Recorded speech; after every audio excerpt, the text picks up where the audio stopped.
ኤምሬትስ ስታዲየም ዛሬ ምሽት 4 ሰዓት በአውሮፓ ያሉ ሁለት ትልልቅ ከተማዎች ላይ መቀመጫቸውን ያደረጉ ሁለት ትልልቅ ክለቦችን ያስተናግዳል። ጨዋታቸውን አንደኛው ለንደን ላይ መቀመጫውን አድርጓል በዩናይትድ ኪንግደም አርሰናል፣ ሌላኛው ደግሞ በፈረንሳይ ፓሪ ተቀምጧል ፓሪስ ሳን ዠርማ እና እነዚህ ሁለት ቡድኖች የሚያደርጉት ጨዋታ ነው። ይሄ ሁለቱ ክለቦች በአውሮፓ ውድድር ለስድስተኛ ጊዜ የሚያደርጉት ጨዋታ ነው። ከዚህ በፊት በነበሩ 5 ጨዋታዎች አርሰናል ምንም ሽንፈት አልገጠመውም፣ ሁለቱን አሸንፏል።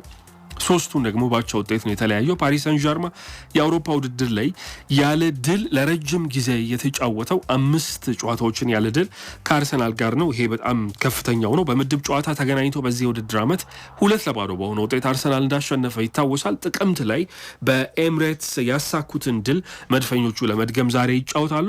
ከዚያ በኋላ ግን ፓሪስ ሳን ዠርማ ከ3 የእንግሊዝ ክለቦች ጋር ተገናኝቷል። ማንቸስተር ሲቲን በምድብ ጨዋታ አሸንፏል። ሊቨርፑልን በደርሶ መልስ ውጤት በመለያ ምት አሸንፎ ጥሎ ማለፉን ተሻግሯል። አስቶን ቪላንም እንደዚሁ በደርሶ መልስ ውጤት አሸንፏል። ነገር ግን ሊቨርፑልም ሆነ አስቶን ቪላ ፓሪስ ሳን ዠርማን አሸንፈውታል። በመጀመሪያ ዙር የፓርክ ደ ፕሪንስ ጨዋታ ሊቨርፑል አሸንፏል። አስቶን ቪላ ደግሞ በመልሱ መርሃ ግብር ቪላ ፓርክ ላይ እንዳሸነፈ ይታወሳል። ትናንትና ሚኬል አርቴታ በተለይ ስለ አስቶን ቪላው ጨዋታ ተጠይቆ ነበረ። ከዚህ ጨዋታ ትምህርት ወሰዳችሁ ወይ ተብሎ ነበረ። ከሁሉም ነገር ትምህርት እንወስዳለን ሲል ነው ሚኬል አርቴታ የተደመጠው። አርሰናል ባለፉት 8 የቻምፒየንስ ሊግ ጨዋታዎች አልተሸነፈም። 7 ድልና አንዳቸው ውጤት አስመዝግቧል። ከዚህ ቀደም ረጅም ያለመሸነፍ ጉዞ በአውሮፓ ቻምፒየንስ ሊግ ላይ ያደረጉት 2005 2006 ላይ ነበረ። የዚያኔ እስከ ፍጻሜ ድረስ መጓዝ ችለዋል። 12 ጨዋታዎችን በዚያ ተከታታይ በሆነ የ2005-6 የቻምፒየንስ ሊግ ውድድር ዓመት ሳሸነፉ ዘልቀው ነበረ። 8 ድልና 4 የአቻ ውጤቶችን። ከዚያ በኋላ በጣም ጥሩ የሚባል የቻምፒየንስ ሊግ ግስጋሴን እያደረጉ ያሉት ዘንድሮ ነው። ተከታታይ 8 ጨዋታ አልተሸነፉም፣ 7 ድልና 1 ያቻ ውጤት። ቡካዮ ሳካ በቻምፒየንስ ሊግ በእነዚህ ያለፉት 2 የውድድር ዓመታት በአርሰናል ቤት በጣም ምርጡ ተጫዋች ነው። 16 የቻምፒየንስ ሊግ ጨዋታዎች ላይ ይሄ ተጫዋች 9 ጎልና 6 አሲስቶች ወይንም ለጎል የሚሆኑ ኳሶችን አመቻችቶ አቀብሏል። በዛሬውም ጨዋታ ቡካዮ ሳካ ይሰለፋል ተብሎ ነው የሚጠበቀው። ከኢፕስዊች ታውን ጋር በነበረ መርሃ ግብር መጠነኛ ጉዳት ገጥሞት ነበረ። ነገር ግን በክሪስታል ፓላሱ መርሃ ግብር ተቀይሮ ገብቶ ለጨዋታው ዝግጁ መሆኑን አሳይቷል። ከሪያል ማድሪድ ጋር በደርሶ መልስ 5-1 በሆነ ውጤት አርሰናል ሲያሸንፍ ቡካዮ ሳካ በመልሱ ጨዋታ ፍጹም ቅጣት ምትስቶ ነገር ግን የጨዋታውን መሪ ያደረገች ጎል ቲባ ኮርቱዋ ላይ እንዳስቆጠረ ይታወሳል። ወሳኝ የሚባል ተጫዋች ነው ለአርሰናል።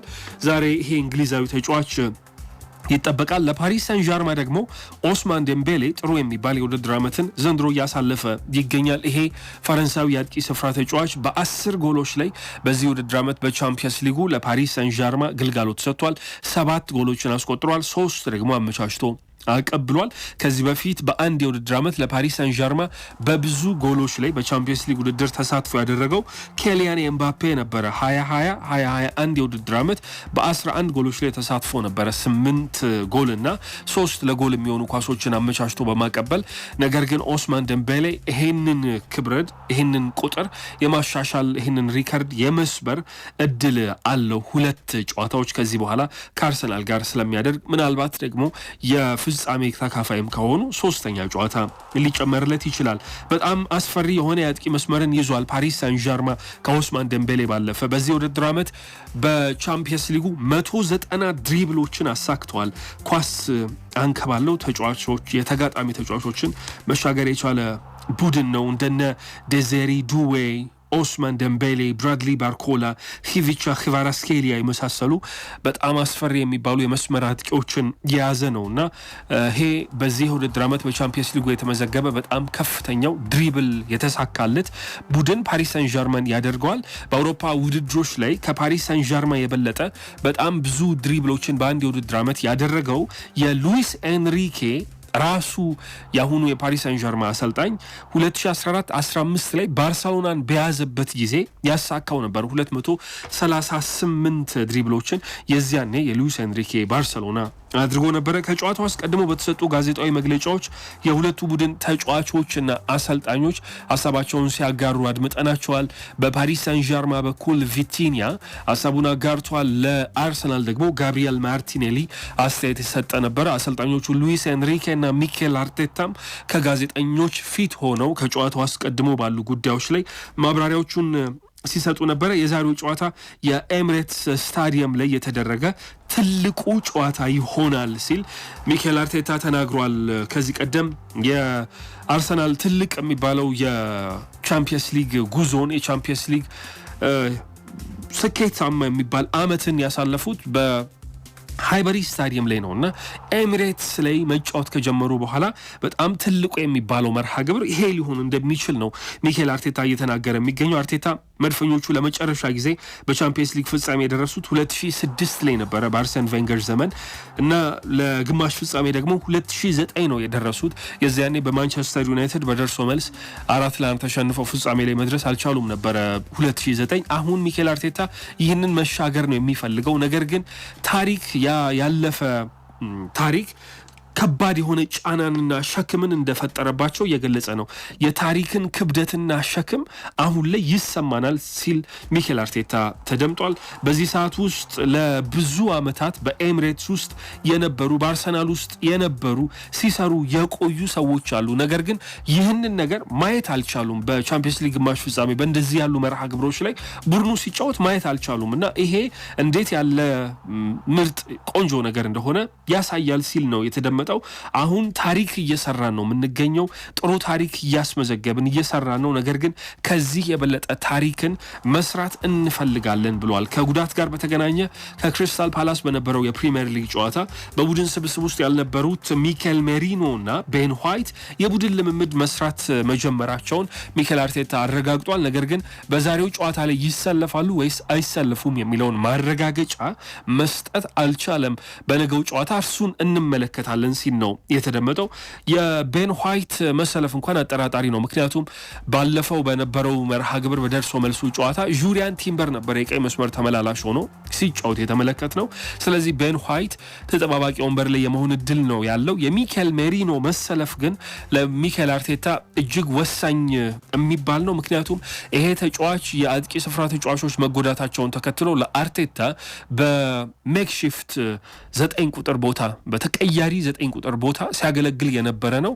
ነገር ግን በዚህኛው መርሃ ግብር ሪያል ማድሪዱ ጨዋታ ቢጫ ካርድ ተመልክቶ ለፓሪስ ሳን ዠርማ በቅጣት ምክንያት የማይሰለፈው ቶማስ ፓርቴ መሀል ሜዳው ላይ ስለማይኖር ዴክላን ራይስ የበለጠ ወደኋላ ተስቦ በ6 ቁጥር ሚና ቶማስ ፓርቴ ይሸፍን የነበረውን ግልጋሎት የሚወጣ ይሆናል። ሚኬል ሜሪኖ ደግሞ ከማርቲን ኦደጋርድ ጋር ተጣምሮ የመጫወት እድል ይኖራቸዋል ተብሎ አስቀድሞ ሲተነበይ ነበረ። ሚኬል ሜሪኖ ለወራት የተጫወተበትን የ9 ቁጥር የአጥቂ ስፍራ ቦታ ደግሞ በሊያንድሮ ትሮሳርድ ሚኬል አርቴታ ሊጠቀም ይችላል የሚል የአሰላለፍ ትንበያዎች ነበሩና የሚኬል ሜሪኖ መሰለፍና ለመሰለፍ የቡድን ቅርጹ ላይ ጭምር ለውጥ ሊፈጥር ይችላል። አርቴታ ግን የቡድን ልምምድ ጀምሯል።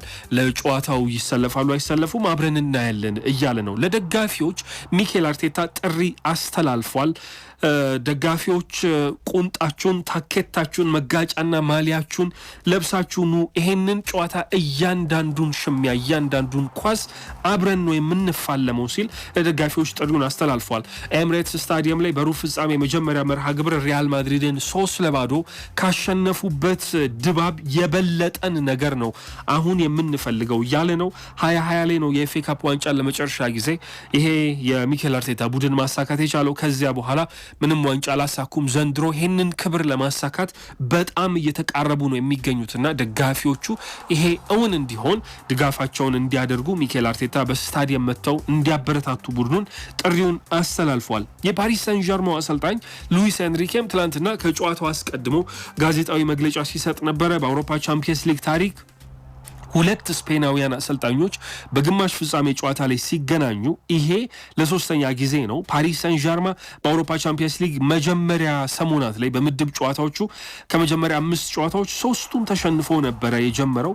15ኛ ሆኖ ነው ወደ ጥሎ ማለፉ መሻገር የቻለው ፓሪስ ሰን ዠርማ እና ከነዛ ሽንፈቶች መካከል አንደኛው በአርሰናል የደረሰባቸው የ2-0 ሽንፈት ነው። ስለዚህ ጨዋታ ተጠይቆ ነበር አሰልጣኙ ሉዊስ ኤንሪኬ 7 ወር በፊት በአርሰናል ከደረሰባቸው ሽንፈት ግን በጣም እንደተሻሻሉ አሁን ላይ ቡድኑ የበለጠ ምልኡ የሆነ እንደሆነ አሰልጣኙ ሉዊስ ኤንሪኬ ገልጿል። ከአርሰናሉ የ2-0 ሽንፈት ጋር በጣም ብዙ ልዩነት አለን አሁን ላይ ሲል ነው ኤንሪኬ የተደመጠው። አሁን የተሻለ የተሟላ ቡድን ሆነናል። ታሪክ ማስመዝገብ አዲስ ታሪክን መጻፍ እንፈልጋለን፣ ይህንንም ለማድረግ ተዘጋጅተናል ብሏል። አርሰናል ከራሳቸው ጋር ሲነጻጸር ፓሪስ ሳን ዠርመን ጋር ተመሳሳይነት ያለው ቡድን እንደሆነ ገልጸዋል። በጋራ የሚሰራ ቡድን ነው ሲል ነው የተናገረው። በጋራ ያጠቃል፣ በጋራ ይከላከላል፣ ይህንን ደግሞ በጨዋታዎች ላይ ማየት ይቻላል ሲል ገልጿል። ሁሉን ነገር በጋራ ነው የሚያደርጉት፣ ነገር ግን ደግሞ ልዩነት መፍጠር የሚችሉ በጣም ምርጥ የሆኑ ጥራት ያላቸው ተጫዋቾችን ይዟል። ነገር ግን በአንድ ተጫዋች ላይ ጥገኛም ያልሆነ ቡድን ነው፣ በጋራ ነው የሚሰሩት እያለ ለአርሰናል አድናቆቱን ገልጿል። የዚህ ውድድር ዓመት ምናልባት በጣም የተቀናጀ ቡድን ተብሎ ከሚጠሩት ስብስቦች መካከል እነዚህ ሁለት የሚኬል አርቴታ እና የሉዊስ ኤንሪኬ ቡድኖች ይጠቀሳሉ። ሁለቱም ተመሳሳይነት ባህሪ ያላቸው በጋራ የመስራት እና ይሄንን አሰልጣኙ ሉዊስ ኤንሪኬ አስቀድሞ ለጋዜጠኞች ገልጿል። እንግዲህ ይሄ ጨዋታ ምሽት 4 ሰዓት ላይ ነው የሚደረገው።